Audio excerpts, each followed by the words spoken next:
हर हर महादेव, जय माता दी। शास्त्र तत्व पर आप सभी का सादर अभिनंदन। सनातन धर्म में सावन मास के शुक्ल पक्ष की तृतीया तिथि के विशेष शास्त्रीय महत्व है। इस पावन तिथि को हम हरियाली तीज, माधुश्रवा तीज और स्वर्णा गौरी पूजन के नाम से जानते हैं। ये दिन माता पार्वती और देवादिदेव महादेव के पुनर्मिलन का दिव्य दिन है। इस दिन सुहागिन महिलाएं अपने पति के दीर्घायु, अखंड सौभाग्य और दाम्पत्य जीवन में मधुरता के लिए ये व्रत रखती हैं और 16 श्रृंगार करके शिव गौरी का पूजन करती हैं। आज की विशेष वीडियो में हम जानेंगे कि इस साल 2026 में हरियाली तीज कब है, शुभ मुहूर्त, स्वर्णा गौरी पूजन विधि और इस व्रत के वो जरूरी शास्त्रीय नियम जो हर सुहागिन को जानना अति आवश्यक है। इसलिए वीडियो को अंत तक जरूर देखें। मधुश्रवा तीज और स्वर्णा गौरी पूजन का महत्व। शास्त्रों में इस तीज को मधुश्रवा तीज भी कहा गया है, क्योंकि यह पति पत्नी के रिश्ते में मधुरता होता है। इस दिन स्वर्णा गौरी या फिर हल्दी की गौरी बनाकर पूजन करने का विधान है।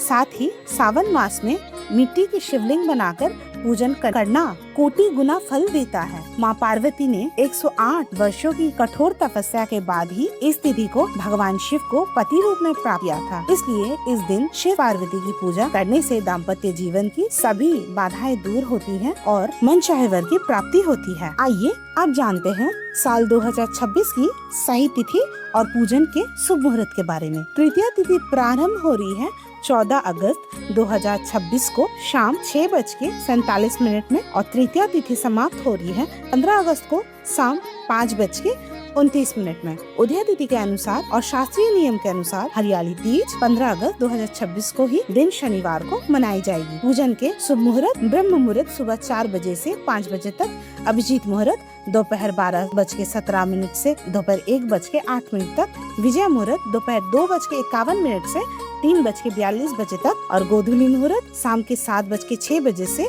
7:29 तक। अमृतकाल रात्रि 8:18 से 9:53 तक। आप अपनी सुविधा के अनुसार इनमें से किसी भी शुभ मुहूर्त में शिव गौरी का पूजन कर सकते हैं। इस दिन कुछ विशेष नियमों का पालन करना चाहिए ताकि आपके व्रत और पूजा का पूरा फल मिले। इस दिन हरे रंग के वस्त्र धारण करना सबसे शुभ होता है, क्योंकि हरा रंग प्रकृति और समृद्धि का प्रतीक है। इस दिन काले, सफेद या भूरे रंग के कपड़ों से बचें। हरियाली तीज पर मायके या ससुराल से आए वस्त्र और श्रृंगार को धारण करके ही पूजा करें। दोनों परिवार ही हमारे सनातन संस्कार में एक ही माने गए हैं और इनका सहयोग सौभाग्य बढ़ाता है। तीज के दिन केश यानी कि बाल नहीं धोना चाहिए, इसीलिए एक दिन पहले ही बाल धो लेना चाहिए, चाहे आप व्रत रखें या त्योहार मनाएं। इस दिन से सावन का झूला उत्सव शुरू होता है, लेकिन ध्यान रखें कि पीपल और बरगद जैसे देव वृक्षों पर झूला ना डालें। आप नीम, आम या महुआ के वृक्ष पर झूला डाल सकते हैं। पूजा के बाद माता पार्वती को अर्पित श्रृंगार और मिठाई आप अपने सास, ननद या घर के किसी भी बड़े बुजुर्ग सुहागिन महिला के चरणों के स्पर्श करके उन्हें दें।